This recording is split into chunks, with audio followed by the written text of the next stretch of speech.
Filipenses 4, versículo 1 al 9, y después de leerlo, me acompañas a orar, por favor. Dice así: así que, hermanos míos amados y añorados, gozo y corona mía, estén firmes en el Señor, amados. Ruego a Vodia y a Síntique que vivan en armonía en el Señor. En verdad, fiel compañero, también te ruego que ayudes a estas mujeres que han compartido mis luchas en la causa del Evangelio, junto con Clemente y los demás colaboradores míos cuyos nombres están en el libro de la vida. Regocíjense en el Señor siempre. Otra vez lo diré, regocíjense. La bondad de ustedes sea conocida de todos los hombres. El Señor está cerca. Por nada estén afanosos, antes bien, en todo, mediante oración y súplica, con acción de gracias, sean dadas a conocer sus peticiones delante de Dios, y la paz de Dios, que sobrepasa todo entendimiento, guardará sus corazones y sus mentes en Cristo Jesús.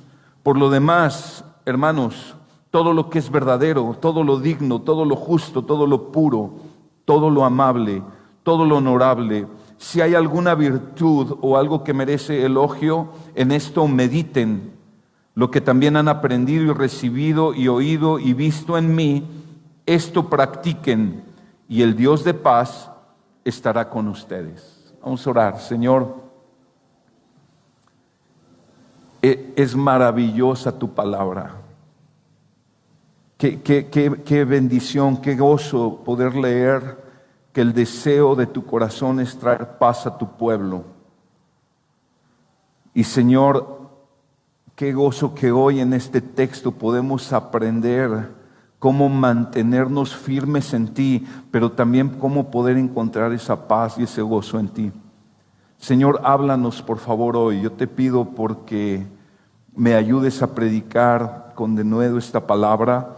Y te pido por mis hermanos, por un corazón dócil para recibir tu palabra, y que al final de cuentas, Señor, tú seas glorificado y tú transformes nuestras vidas, porque reconocemos que necesitamos más de ti y más de tu transformación en nuestra vida. Te pedimos estas cosas en el nombre que es sobre todo nombre, en el nombre de Jesús. Amén.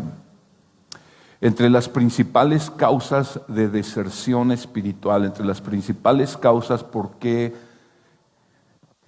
personas no dejan de perseverar en su caminar con Cristo, podemos encontrar falta de compromiso, por un lado, podemos encontrar conflictos relacionales, es decir, gente que tiene conflicto con otros hermanos en la fe y llega a ser tal conflicto que se desaniman y dejan de seguir adelante.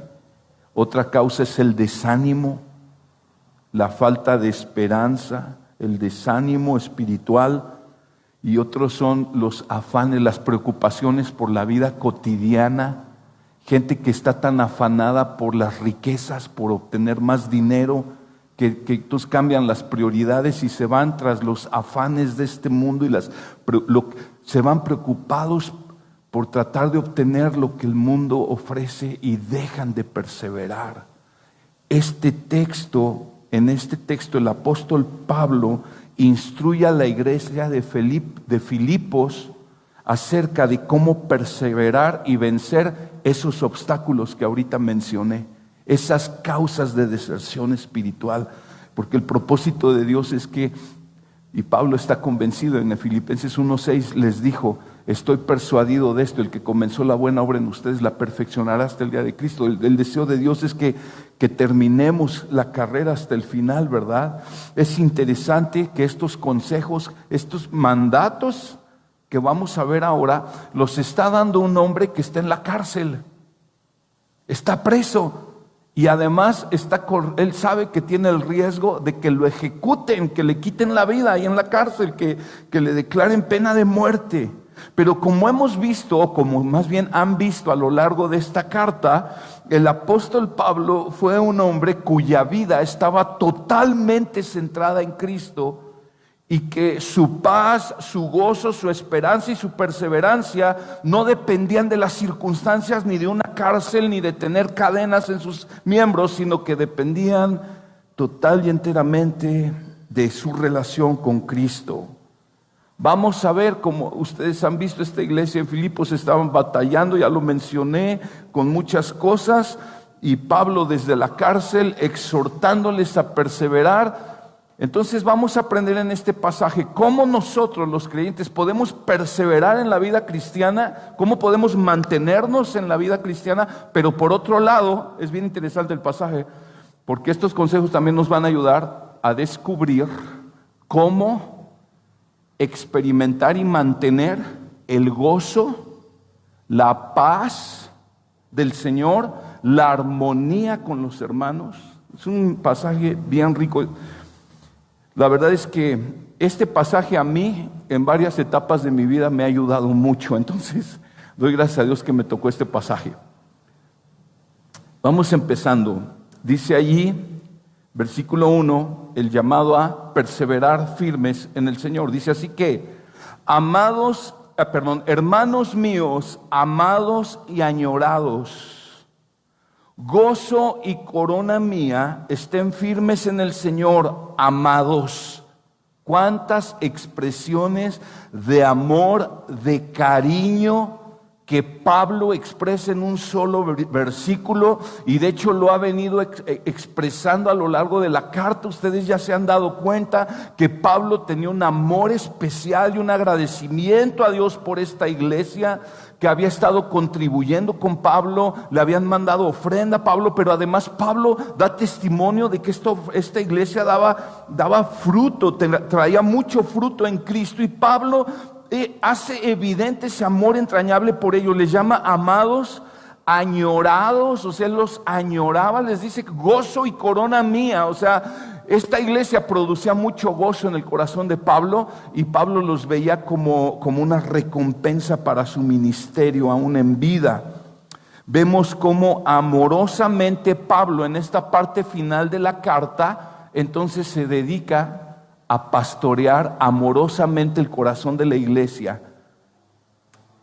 De la misma manera, hermanos, podemos saber que somos muy amados, somos añorados, es decir, deseados por el Señor. Y a través de esta carta y de esta porción que vamos a ver hoy y que van a ver la semana que entra, vamos a ver, porque esto fue inspirado por el Espíritu Santo.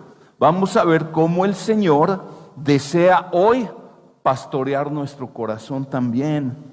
Dios desea, escucha, que tu corazón esté firme, estable, lleno de paz y de gozo en el Señor, independientemente de cuáles son tus circunstancias. Ese es el deseo de Dios para ti hoy, y vamos a irlo viendo en esta carta. Dice allí, hermanos míos amados, añorados, gozo y corona mía. Y dice el primer imperativo, el primer mandato: estén así firmes en el Señor, amados. Estén firmes en el Señor. Pablo ya les había llamado en la carta a mantenerse firmes. Ahí en el capítulo 1, versículo 27, les dijo: solamente compórtense de una manera digna del evangelio de Cristo, de modo que ya sea que vaya a verlos o que permanezca ausente, pueda oír que ustedes están firmes en un solo espíritu, luchando unánimes por la fe del evangelio. O sea, algo que Pablo, una de las cosas que quería animar a los filipenses es: manténganse firmes. La palabra, esta instrucción, estén firmes, en el griego era un término militar para describir a un soldado que se mantenía en el lugar que le habían asignado, y de ahí no se movía hasta que terminaba la misión que se le había sido encomendada. Es un llamado a la perseverancia, pero también es un llamado a mantener la estabilidad. En medio de una época con todo esto de la pandemia que ha venido a sacudir el mundo, a sacudir aún aquellas cosas que parecían estables, todo ha sido sacudido y hemos visto que no hay nada estable en este mundo, pero el Señor nos muestra que los creyentes podemos mantener nuestra estabilidad emocional y nuestra perseverancia en el Señor. Pablo les está llamando, y es importante porque, como dije hace un momento, la iglesia estaba siendo perseguida, hostigada por falsas enseñanzas, tenían conflictos internos, y Pablo les está llamando: perseveren sin fluctuar, manténganse firmes. Pero la clave es esta: manténganse firmes en el Señor, dice el texto. Estén así firmes en el Señor. Escucha, amado, nuestra firmeza, nuestra perseverancia, nuestra fortaleza no viene de cuántos años tengo de cristiano, no viene de cuánta Biblia he leído o de si sirvo en un ministerio. Nuestra firmeza viene de nuestra comunión con Cristo. Porque dice: manténganse firmes en el Señor. No es un llamado a, como decimos, hay que echarle ganas. Pues sí hay que echarle ganas, pero no es de nuestras ganas, ni es de nuestra fuerza, ni es de nuestras motivaciones, ni de nuestra iniciativa. Es por causa de estamos unidos a Cristo y somos llamados a perseverar en Cristo. Lo primero que debemos saber es que para poder mantenernos firmes, escucha, necesitamos asegurarnos de que estamos en Cristo. No solo de que pertenezco a una iglesia, no solo de que sirvo en un ministerio. O sea, la pregunta es: ¿estoy en Cristo? No solo el domingo de 10:30 a 12:30. O sea, también el lunes a las 4 de la tarde y el viernes a las 9 de la noche y el sábado a las 10 de la noche. Sigo en Cristo, estoy en Cristo. Es un llamado a asegurarnos de que estamos en Cristo. Nuestra fuerza espiritual viene de nuestra unión con Cristo. Pablo les acaba de decir todo el capítulo 3, él les estuvo hablando, ayudándoles, motivándoles a imitar el ejemplo de perseverancia de Pablo. Y al final del capítulo 3, y es lo que continúa este texto, les estaba hablando a poner su esperanza en que su ciudadanía estaba en los cielos, y su esperanza en que Jesús volverá y los glorificará y los llevará con él. Por ello les dice: permanezcan en el Señor. O sea, antes del versículo 1, pues venía el capítulo 3, los últimos del capítulo 3, está conectado. Y Pablo les está diciendo: nuestra esperanza es nuestra ciudadanía en los cielos, pero también que Cristo va a volver y nos va a glorificar. Por tanto, amados míos, permanezcan firmes en el Señor.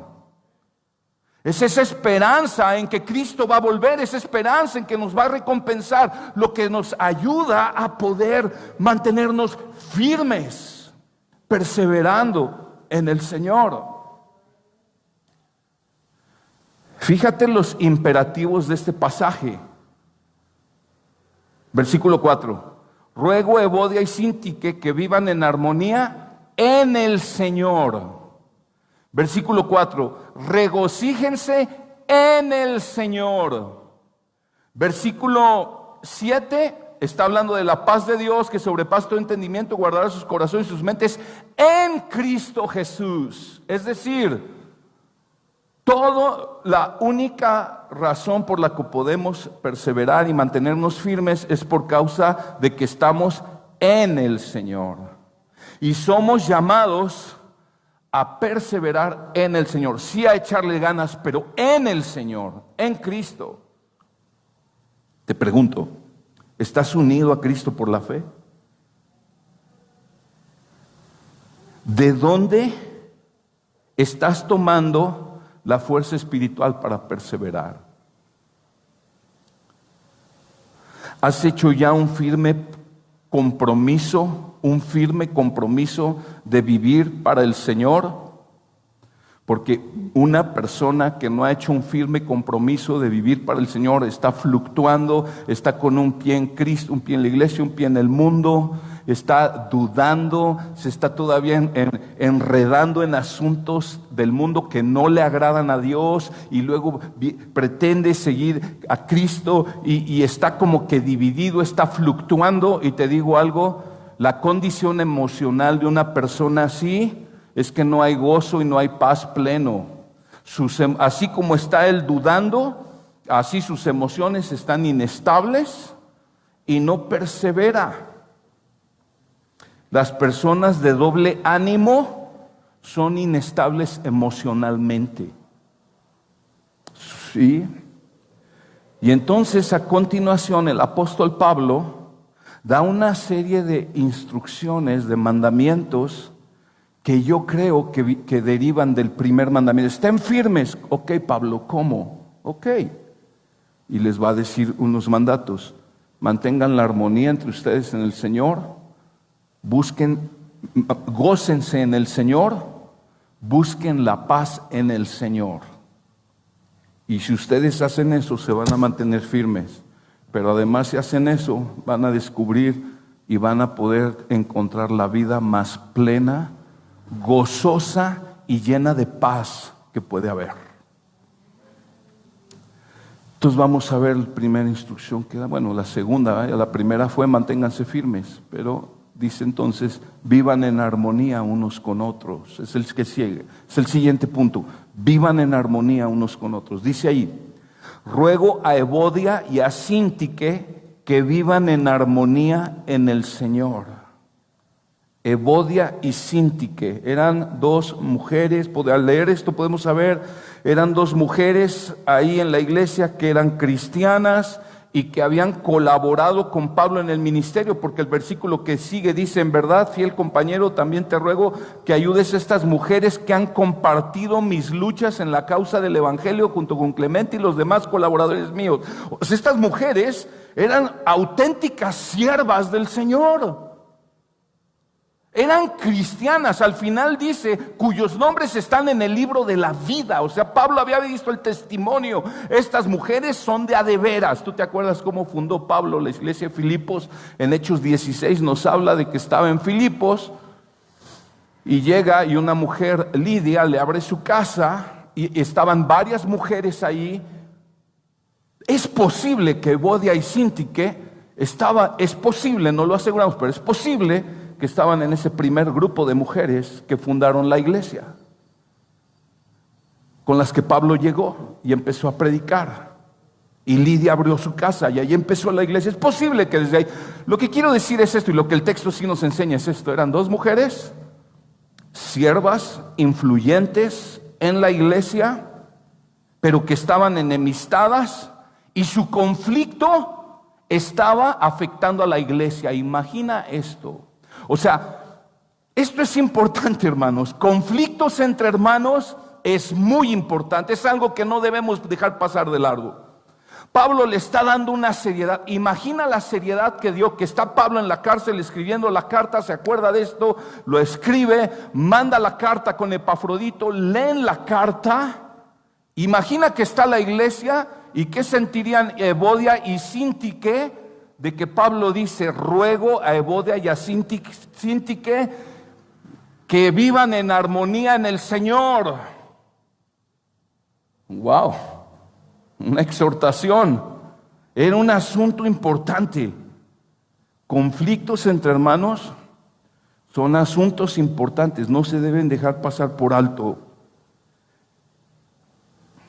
Las relaciones interpersonales entre la familia de la fe que no están funcionando bien, llegan a ser motivo de debilitamiento en la fe, llegan a generar mucha ansiedad en el corazón, roba el gozo. Yo no sé si tú lo has experimentado cuando has tenido un desacuerdo con alguien, un hermano en la fe o hasta en tu propio matrimonio, están enojados y se va el gozo, viene la ansiedad. Muchos de los problemas emocionales se deben a relaciones interpersonales rotas.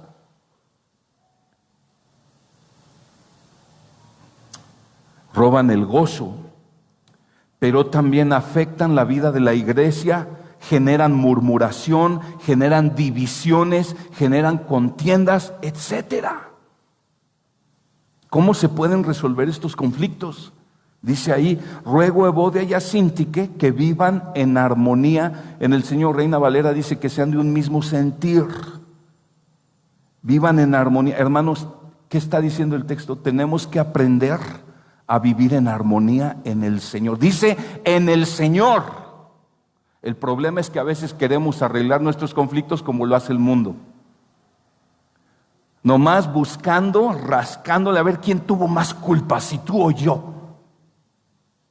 Y no, pero es que lo que me hizo, y bien clavadotes en nuestro rollo. Y como el mundo lo hace, y buscando vengarme, y me la va a pagar.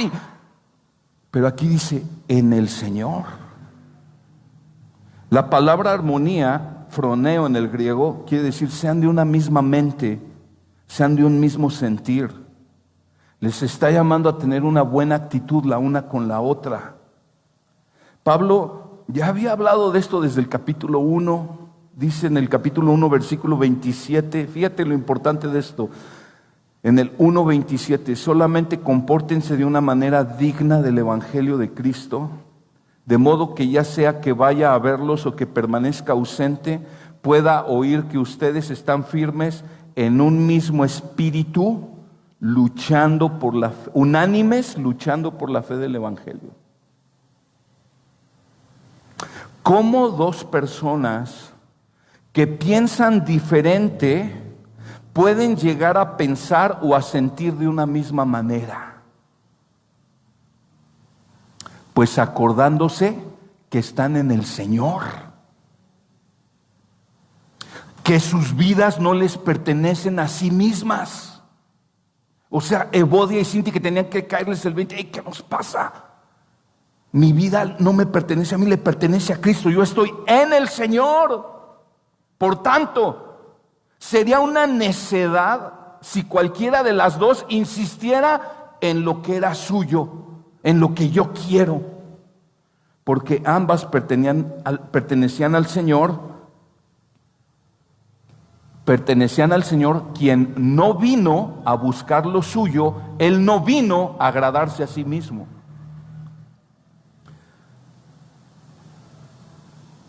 Y la clave la vieron en el capítulo 2, hermanos. Capítulo 2, versículo 1, vale la pena leerlo otra vez. No lo voy a enseñar con detalle porque ya aquí el pastor se los enseñó.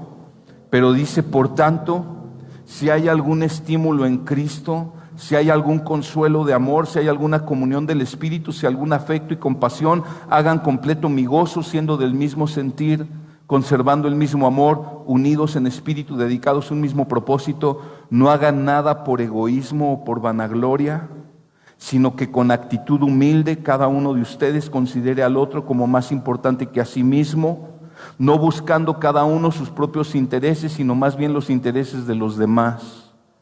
Y luego, haya pues en ustedes la misma actitud que hubo en Cristo Jesús, el cual, aunque existía en forma de Dios, no consideró el ser igual a Dios como algo a que aferrarse, sino que se despojó a sí mismo, tomando la forma de siervo, haciéndose semejante a los hombres, y hallándose en forma de hombre, se humilló a él mismo, haciéndose obediente hasta la muerte y muerte de cruz.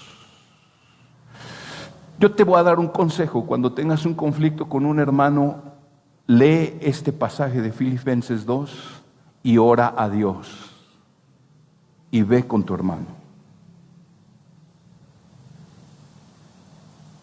Que si estás en Cristo, se va a resolver.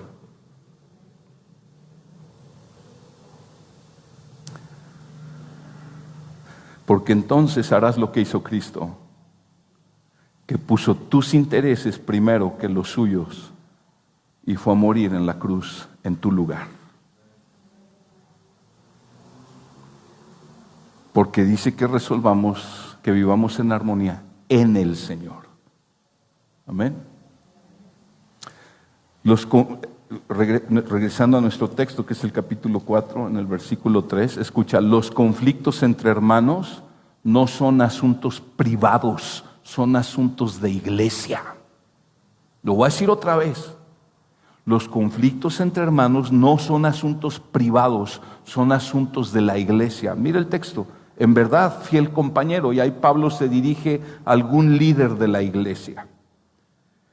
No sabemos quién, dice, fiel compañero, pero entendemos que era un líder de la iglesia. También te ruego que ayudes a estas mujeres que han compartido mis luchas por causa del Evangelio, junto con Clemente y los demás colaboradores míos cuyos nombres están en el libro de la vida. O sea, Pablo le pide a este líder que se involucre y ayude a estas hermanas a reconciliarse.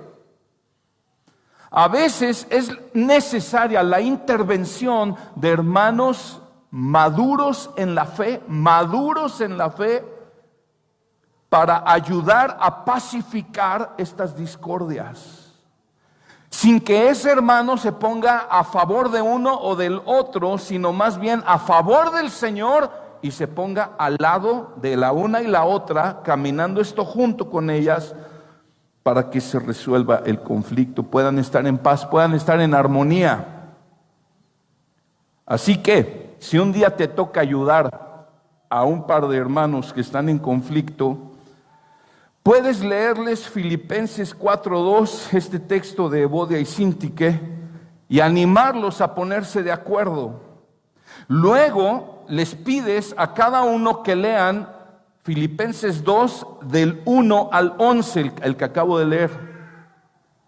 Y luego que lo lean en voz alta a ellos, explícales un poco lo que está diciendo el pasaje, pídeles que mediten en ello, pídeles que oren al respecto y que entonces se pongan de acuerdo. Porque los conflictos se arreglan en el Señor. ¿Está conmigo? Ok. Los conflictos entre hermanos no solo dañan a la iglesia, arruinan nuestro testimonio al mundo. ¿Acaso no oró Jesús en Juan 17, Padre, que sean uno para que el mundo crea que tú me enviaste? El mundo va a creer cuando vemos que somos uno. Nadie quiere unirse a un grupo donde hay conflictos. Nadie quiere eso. Además, los conflictos, quitan mucha energía, quitan mucho tiempo, desgastan las relaciones y detienen la extensión del reino de Dios. Imagínate una persona que todo el mundo, la gente de afuera sabe, no, pues es reconflictiva, me está compartiendo, me está invitando a su iglesia. No, hombre, ¿yo qué voy a ir? Suficientes broncas tengo yo. Pues eso es natural, hermanos. Entonces el apóstol Pablo da otra instrucción, otro imperativo, otro mandamiento, cómo mantenernos firmes. Dice, regocíjense en el Señor. Versículo 4 y 5, regocíjense en el Señor siempre. Otra vez lo diré, regocíjense. Me encantan los signos de exclamación. Regocíjense. Este ha sido un énfasis en la carta. Los primeros 2 capítulos de Filipenses, Pablo está hablando del gozo que él tenía. Este hombre en la cárcel está hablando del gozo que él tenía. Y a partir del capítulo 3 empieza a exhortar a esta iglesia a que se regocijen en el Señor. Dice el capítulo 3, versículo 1. Por lo demás, hermanos míos, regocíjense en el Señor. Y luego llegamos a nuestro texto, 4:4. Regocíjense en el Señor siempre. Otra vez lo diré, regocíjense. Es muy claro el énfasis en la carta. En esta carta, en 4 ocasiones está la palabra gozo y en 8 ocasiones está la palabra regocijo. Y en este solo versículo, regocíjense en el Señor siempre. Se los voy a decir otra vez. Regocíjense, así, machín gritando, ¿verdad? O sea, es un mandato a regocijarse. Ahora escucha. A veces la gente dice, es que sobre el corazón no se manda. No puedes mandar a tu corazón a estar alegre. No puedes mandar a tu corazón a amar a alguien. Sigue tu corazón. Ay, híjole, no, bien. Esa es una manera bien superficial de ver lo que es el corazón y lo que es el gozo. El mundo piensa que el gozo o el amor son sentimientos y emociones espontáneas que se dan y que no podemos gobernar, no podemos producir. No, es que no lo puedo, simplemente me nació. Pero la Biblia enseña y nos manda que nosotros decidamos amar y decidamos estar gozosos. El amor y el gozo no son solo sentimientos espontáneos, tiene que ver mucho con nuestra decisión.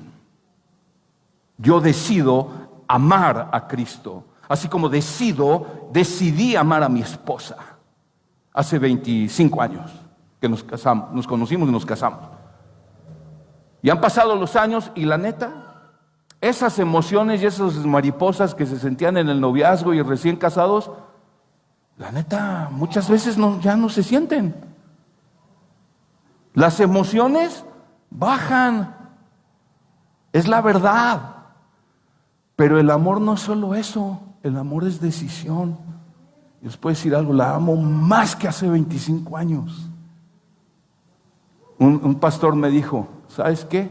Tú vas a empezar a aprender a amar, tú vas realmente a amar a tu esposa y a ver lo que es el verdadero amor así cuando lleguen a 20 años de casados.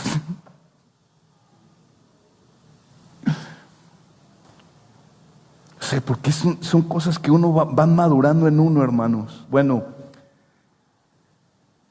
la Biblia enseña que sí se puede mandar sobre el corazón. Alguna vez leí esto en redes. El corazón no fue diseñado por Dios. Tu corazón no fue diseñado por Dios para que lo sigas. Tu corazón fue diseñado por Dios para que lo gobiernes. Porque engañoso y perverso es el corazón más que todas las cosas. Cuando dice aquí, regocíjense en el Señor, es un mandato. Está diciendo, decidan poner sus afectos en el Señor. Decidan que su gozo y su disfrute y su deleite va a estar en el Señor. Hermano, si decidimos poner nuestro afecto y nuestro gozo y nuestro deleite en un partido de fútbol o de béisbol o de básquetbol o el fútbol americano, lo que te guste. O sea, yo me gozo viendo a los Vaqueros de Dallas jugar fútbol americano. ¿Por qué? Porque yo decidí poner mi gozo en ello. O sea, a mí nadie me obligó. No me nació espontáneamente. Yo decidí. Ahora, yo no sé cuál es tu gozo, tu deleite terrenalmente hablando. No está mal que nos gocemos en el deporte, no está mal que nos gocemos en el arte, en cosas del mundo. Dios lo dio para disfrutar de ello.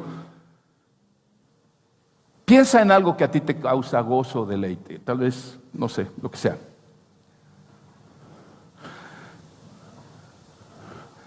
¿Sabes que nada en esta tierra es más hermoso, glorioso, placentero, disfrutable que Cristo?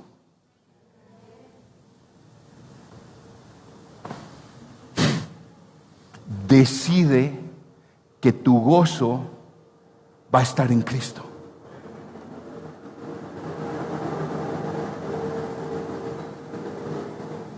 Porque dice, regocíjense en el Señor. ¿Cómo quiere que me esté gozando si estoy con las broncotas y los problemas? No te olvides que esta carta le está escribiendo un hombre que está en la cárcel injustamente. Está en la cárcel por ser fiel a Cristo, por predicar el Evangelio. Es posible que lo ejecuten. Y él dice que está lleno de gozo en toda la carta. Y él les manda, regocíjense en el Señor.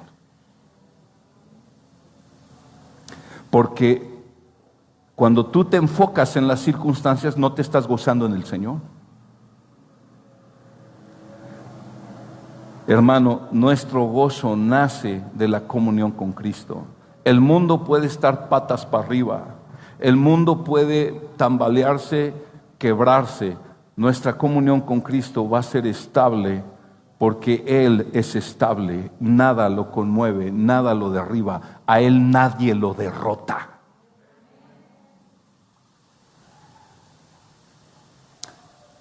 Decidir poner nuestro gozo en Jesús, decidir poner nuestros afectos en Él. Este gozo se alimenta de nuestra comunión con Jesús, por medio de la oración y la meditación de la palabra, como vamos a ver en un momento más. Pero algo más que nos enseña el texto es que nuestro gozo va a ser para beneficio de los demás. Mira el versículo 5. La bondad de ustedes sea conocida de todos los hombres, el Señor está cerca.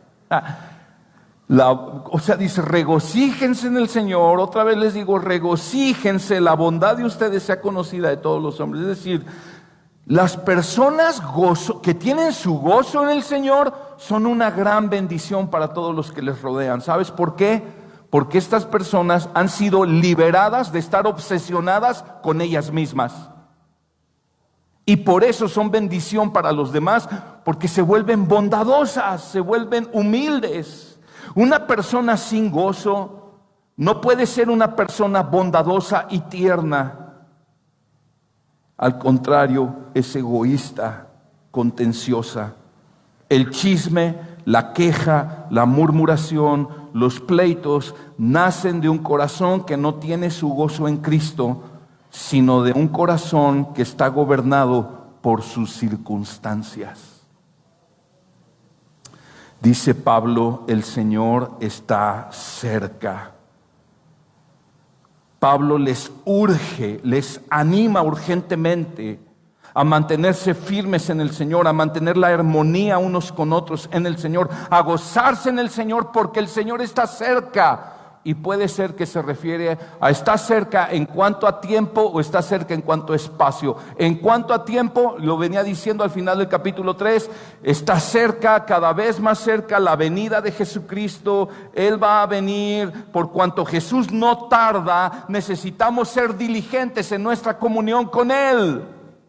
Que cuando Él venga nos encuentre con gozo. Es el novio que viene por la novia. Imagínate el novio que va a unirse con la novia en matrimonio. Llega por la novia y está toda jetona, amargada, enojada. Pues que agüite. No lo está añorando. Pero yo te voy a decir algo. Cuando Cristo venga por su iglesia, esta iglesia va a estar llena de gozo. También se puede referir que el Señor está cerca en cuanto a espacio, o sea, cercano, porque la Biblia dice que Él habita con el quebrantado y humilde de corazón. La cercanía de Cristo, hermanos, debería animarnos a buscar mantenernos firmes en el Señor, con un compromiso firme, buscar la armonía con nuestros hermanos, pero también poner nuestro gozo en Él y nuestra paz, como veremos a continuación. Siguiente instrucción que Pablo da a la iglesia es: venzan la ansiedad en el Señor. Venzan la ansiedad en el Señor, o las preocupaciones en el Señor, como le quieras poner. Dice allí 4:6, por nada estén afanosos, antes bien, en todo, mediante oración y súplica, con acción de gracias, sean dadas a conocer sus peticiones delante de Dios. Versículo 7, y la paz de Dios, que sobrepasa todo entendimiento, guardará sus corazones y sus mentes en Cristo Jesús. Escucha, gozo y paz van de la mano, siempre. Y te voy a decir algo, o el gozo extingue tu ansiedad, o la ansiedad va a extinguir tu gozo. Por eso dice, Pablo ve una gran amenaza aquí y quiere enseñar a la iglesia. La amenaza es esta: las preocupaciones pecaminosas. Por nada estén afanosos. O sea, dice, no tenemos licencia de estar afanados, preocupados pecaminosamente por absolutamente nada. Pablo sabe que las preocupaciones, ansiedades, el miedo nos pueden desestabilizar e impedir que sigamos avanzando en el Señor. ¿Cómo podemos vencer las ansiedades, los miedos, las preocupaciones pecaminosas? Porque este no es un llamado a ser un despreocupado, que anda en la pachorra, que le vale gorro todo. No es eso. O sea, hay preocupación natural. Antes de subir aquí a predicar, estoy, Señor, por favor, ayúdame, no vaya a decir una tontería, ayuda, guarda mi mente. O sea, tengo cierta preocupación, no es pecaminosa, es una dependencia de Dios, ¿está conmigo? Pero ya cuando la preocupación te roba la paz y el gozo, eso es pecaminoso. Entonces, lo primero que hay que hacer para vencer esta ansiedad y preocupación es reconoce que tú tienes una tendencia a la ansiedad y a la preocupación pecaminosa. ¿Por qué necesitas reconocerlo? Porque necesitas reconocer porque es un pecado. Si tú lees en Mateo, me parece que es Mateo 6, cuando Jesús está enseñando, no se preocupen por nada, porque su Padre alimenta las aves del cielo, no se preocupen por nada, qué han de comer, qué han de vestir, su Padre viste a los lirios del campo. Y luego en algún momento, es en Mateo en 6, pero también lo enseña en Lucas, no me acuerdo el capítulo en Lucas, pero cuando enseña eso, dice, cuando hacen eso, se están portando como la gente del mundo, o sea, es pecado. Ese tipo de preocupación, afán, ansiedad, es pecado. ¿Y sabes por qué es pecado? Porque tiene su raíz en la incredulidad. No estoy confiando en que Dios es suficiente para mí. No estoy confiando en que Dios es suficiente para cada situación de mi vida y por tanto yo quiero tener el control de mi vida y por eso estoy en ansiedad y bien preocupado. ¿Por qué? Porque yo quiero tener el control, no se lo estoy entregando a Dios. De la misma manera que para Dios no es aceptable el chisme, la envidia, el robo, el pecado sexual, Él tampoco aprueba la ansiedad y la preocupación pecaminosa de la misma manera.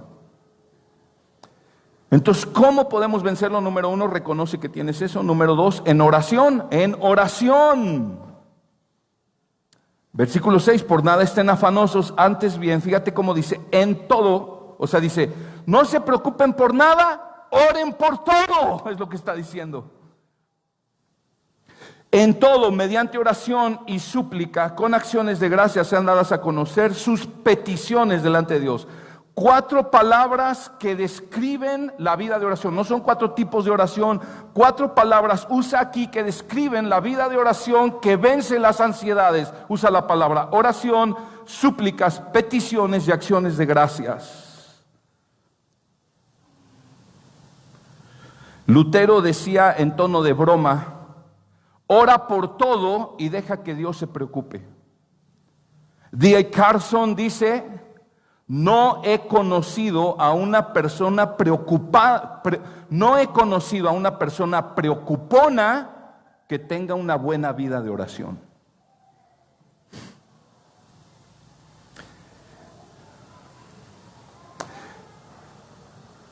Este llamado del versículo 6, antes bien en todo, orar, es un llamado a orar en todo tiempo, por toda situación. Es un llamado a desarrollar, escucha hermano, una actitud constante de oración permanente. A Dios le agrada que expresemos nuestra dependencia de Él por medio de la oración.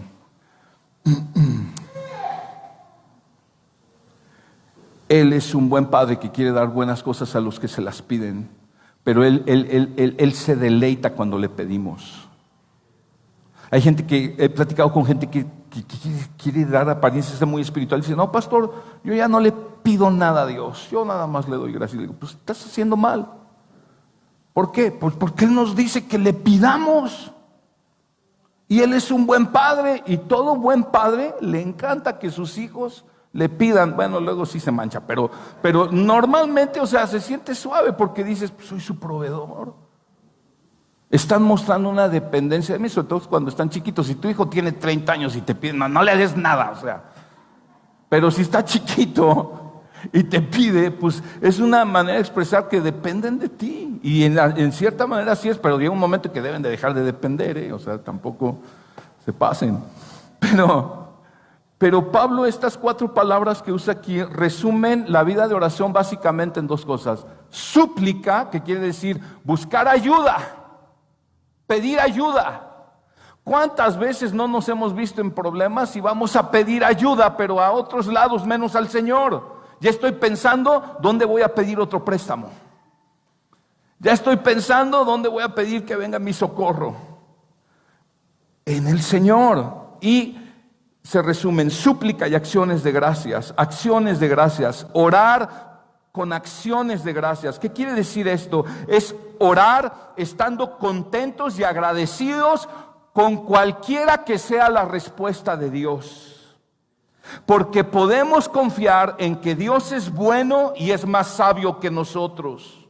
Sabemos que Él escucha nuestra oración y nos va a dar lo que Él determine que es mejor para nosotros. Entonces podemos orar con gratitud. Señor, esta es mi necesidad y yo estoy orando delante de ti y te estoy suplicando y estoy clamando, y pasas, a veces tienes que pasar largo tiempo orando hasta, pastor, ¿hasta cuándo hay que orar? Hasta que desaparezca la ansiedad de tu corazón. ¿Sabes cuándo va a pasar eso? En ese momento en que tú ya soltaste el control de esa situación y se lo diste a Dios y dices: Dios, yo estoy confiando en ti y te doy gracias cualquiera que sea tu respuesta. Confío en que tú eres más sabio que yo. Entonces, hermano, puedes pedir con humildad y sin exigir. Es que yo reclamo, es que yo declaro. ¿Qué vas a reclamar y declarar? Nada, renacuajo con chanclas. O sea, no saben quién es Dios sentado en su trono soberano. A Dios no se le reclama, a Dios se le suplica y se le agradece.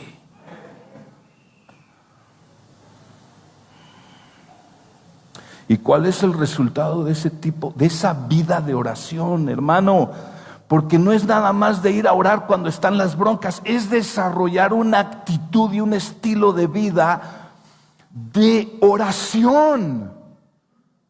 Y vas a ver cómo va a ser una persona menos preocupona y ansiosa. ¿Cuál es el resultado? Versículo 7. Y la paz de Dios, que sobrepasa todo entendimiento, guardará sus corazones y sus mentes en Cristo Jesús. Me encanta este texto. Hace 11 años yo pasé una etapa de depresión terrible en mi vida, terrible. Yo siempre he sido una persona alegre, que estoy cantando, que estoy cotorreándome a mis hijos, a mi esposa, estoy alegre constantemente. Cuando yo entré en esa etapa, no sonreí por meses, no canté por meses. Dice mi esposa que el día que yo volví a sonreír, me estaba despidiendo de ella porque iba a trabajar. Le dije algo, sonreí, me fui, se quedó llorando, agradeciendo a Dios porque había vuelto la sonrisa a mi vida. Pero en ese tiempo de depresión, yo aprendí a vivir Filipenses 4, del 6 al 8, al 9. Aprendí a orar así. Y te confieso algo, todavía de pronto vienen episodios de ansiedad. Empiezo a orar y se van rápido. ¿Por qué? Porque esto no es nada más de cuando está uno en broncas. Es algo constante. A partir de esa etapa se volvió en mí algo constante. Y todavía sigo creciendo y aprendiendo. Pero dice: la paz de Dios, que sobrepasa todo entendimiento, guardará sus corazones y mentes en Cristo Jesús. La palabra guardará, dice: la paz de Dios guardará sus corazones y sus mentes. ¿Dónde ataca la ansiedad? Es en la mente. Y dice: la paz de Dios guardará sus corazones y sus mentes. La palabra guardará es otro término militar, froureo. Y este término militar me encanta. Habla de montar una guardia como un centinela. Habla de cercar o proteger algo. Cuando Pablo está enseñando esto, está enseñando a los filipenses. Filipos era una ciudad de refugio para soldados romanos retirados. Ellos entendieron bien lo que él estaba diciendo. La paz de Dios va a venir como un grupo de soldados que rodean un lugar, rodean algo para protegerlo. Dice, cuando tú oras por todo, con toda súplica y acción de gracias, la paz de Dios va a guardar tu mente y tu corazón en Cristo Jesús. Dice, y es una paz que sobrepasa el entendimiento. ¿Por qué? Porque es una paz a pesar de que el problema, la bronca, las circunstancias siguen ahí. Pero ahora tienes paz. En los problemas, cuando oras a Dios realmente, los problemas no siempre van a ser cambiados, las situaciones no siempre van a ser cambiadas, pero tu corazón siempre va a ser cambiado. Eso es glorioso.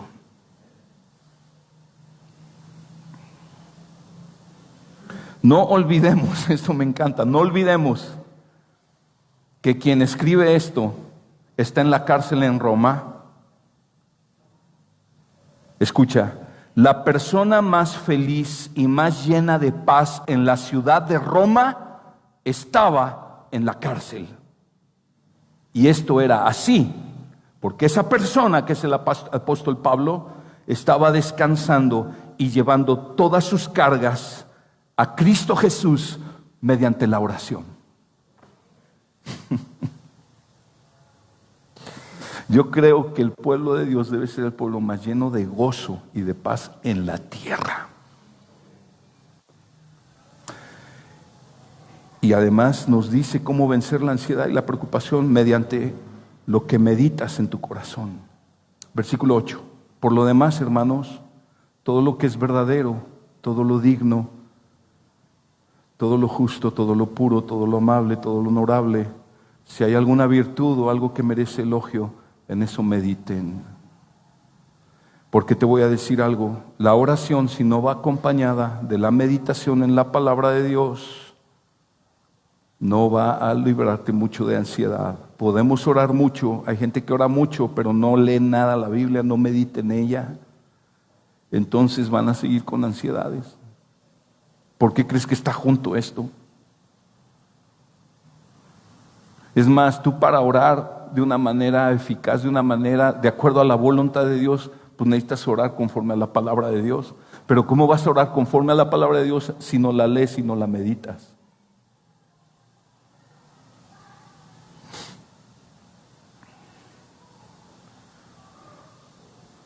Pablo dice que busquemos estas cosas que tienen todas estas virtudes y en ellas meditemos. Ahora, la meditación, no está hablando de la meditación oriental y estas filosofías mafufas. O sea, la meditación oriental y de esas religiones consiste en vacía tu mente. La meditación bíblica es llena tu mente de la palabra de Dios para que en ello pienses. Ahora, ¿en qué meditas, hermano? Dice, hermanos, todo lo que es verdadero, o sea, no lo que es engañoso, mentira, todo lo que es digno, todo lo que es justo, o sea, no lo injusto, todo lo puro, no lo inmundo, todo lo amable, no lo hostil, todo lo honorable, no lo grotesco. Si hay alguna virtud o algo que merece elogio, en eso mediten. En verdad hay muchas cosas en nuestro alrededor, o sea, obviamente creo que solo la palabra de Dios reúne todas esas características, pero hay cosas en el arte, en la música, no toda la música, pero hay música que reúne estas características. Hay cosas en la naturaleza que Dios creó que reúne estas características, en los deportes, en la cultura. O sea, no todo en la cultura, no todo en el deporte, ni en el mundo está mal. Hay cosas, Dios en su gracia común permite que haya cosas que tienen estas virtudes y podemos meditar en ellas y aún esas cosas nos deben llevar a alabar y a dar gracias a Dios. O sea, gozándonos como ver deportistas que pueden desarrollar y lograr tantas cosas. Y yo digo, gloria a ti, Señor, porque tú los creaste y les diste ese don para hacer esas cosas. Y podemos alabar y gozarnos en Dios. Pero creo que fundamentalmente se refiere a meditar en la palabra de Dios, en la Biblia. La Biblia está saturada de estas cualidades y solo por la Biblia nuestra mente puede ser renovada y puede ser llena con los pensamientos de Dios. Jesús, la última noche que estuvo con sus discípulos, cuando tú lees en el Evangelio de Juan, capítulo 13 al capítulo 16, les da una serie de enseñanzas y lo último que les dice esa noche en el aposento alto es esto: estas cosas les he hablado para que en mí tengan paz. En el mundo tendrán aflicción, pero confíen, yo he vencido al mundo. ¿En qué quería Jesús que sus discípulos tuvieran paz? En las cosas que les habló y están registradas en la palabra de Dios.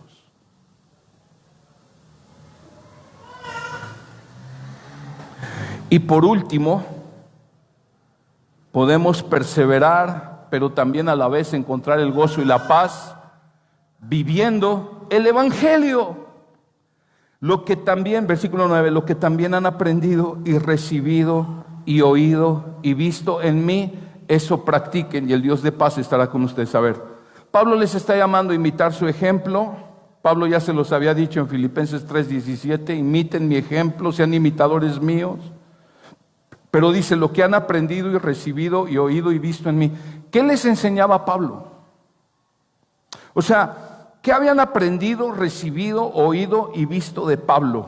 Si Pablo dijo a los corintios, me he propuesto a predicar a Cristo y este crucificado. Si en el capítulo 3 les dijo, yo he renunciado a todos mis títulos y a todo con tal de conocer y de ganar a Cristo. Es un llamado a lo que le dijo también en 1 Corintios 11:1, dijo Pablo a la iglesia de Corinto, sean imitadores de mí como yo soy imitador de Cristo. Es un llamado, hermanos, a vivir el Evangelio, a vivir conforme al Evangelio que hemos aprendido. O sea, la paz de Dios viene a nuestro corazón, escucha, cuando oramos correctamente, meditamos en la palabra correctamente y vivimos correctamente.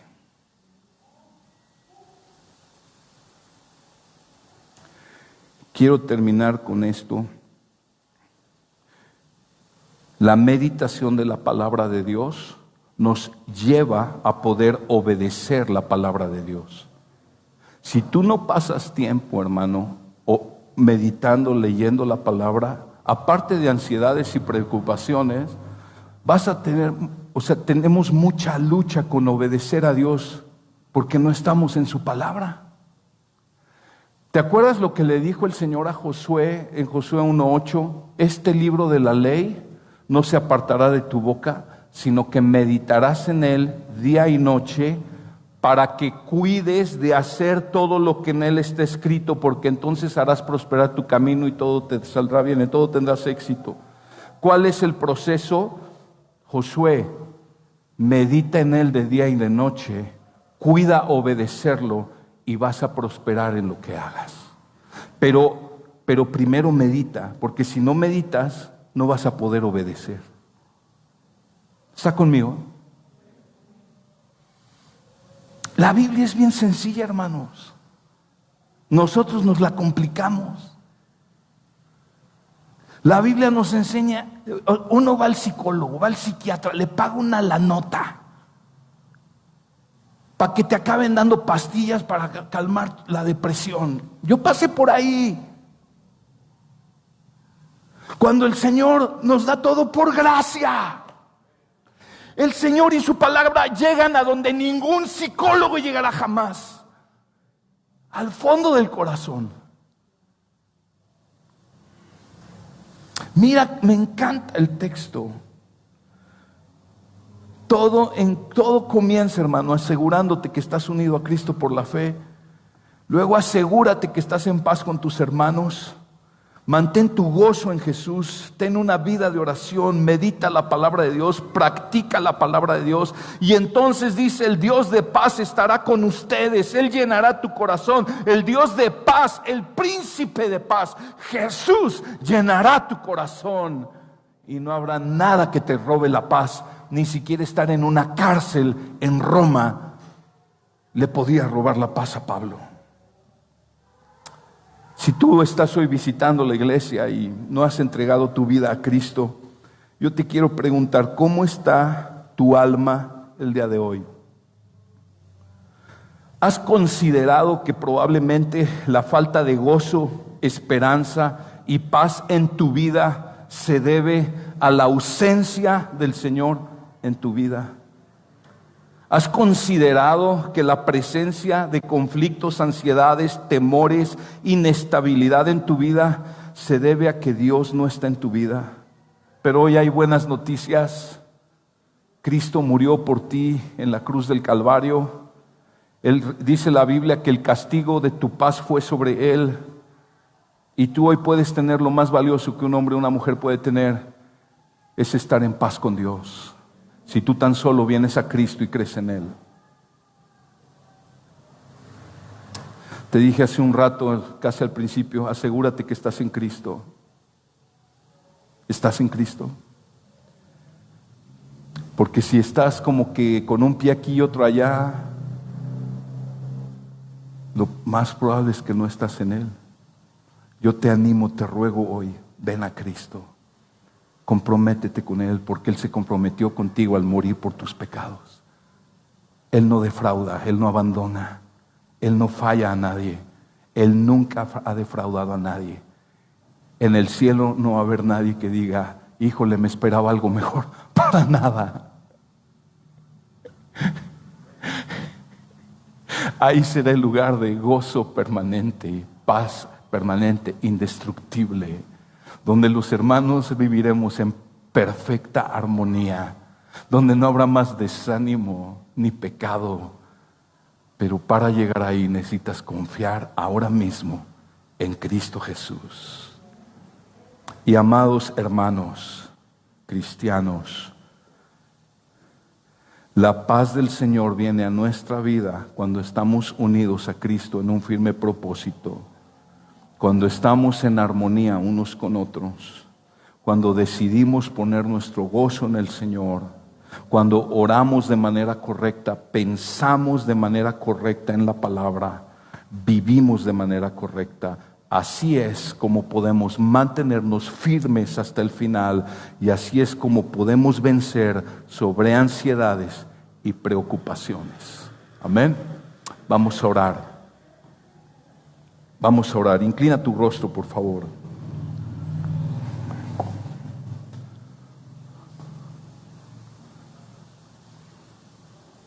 Amado Dios, gracias, porque en medio de un mundo que cada vez está más en tinieblas, más caótico, cada vez más hostil, podemos tener esperanza genuina, podemos encontrar paz y gozo aún en este mundo. Porque, Señor, tú habitas en medio de tu pueblo. Porque, Señor, hace 2000 años, amado Jesús, tú viniste a morir en una cruz para resolver nuestro problema más grande de estar enemistados con Dios, pero no solo a reconciliarnos con Él, sino también a inundar el corazón de aquellos que han confiado en ti con tu paz y tu gozo. Señor, ayúdanos a perseverar en estas verdades. Ayúdanos a vivir vidas rendidas, confiadas en ti. Ayúdanos, Señor. Y gracias, amado Jesús, que tú eres nuestro príncipe de paz. Señor, bendice esta preciosa iglesia, bendice a sus pastores, bendice cada familia. Yo te ruego que el día de hoy pueda haber reconciliaciones.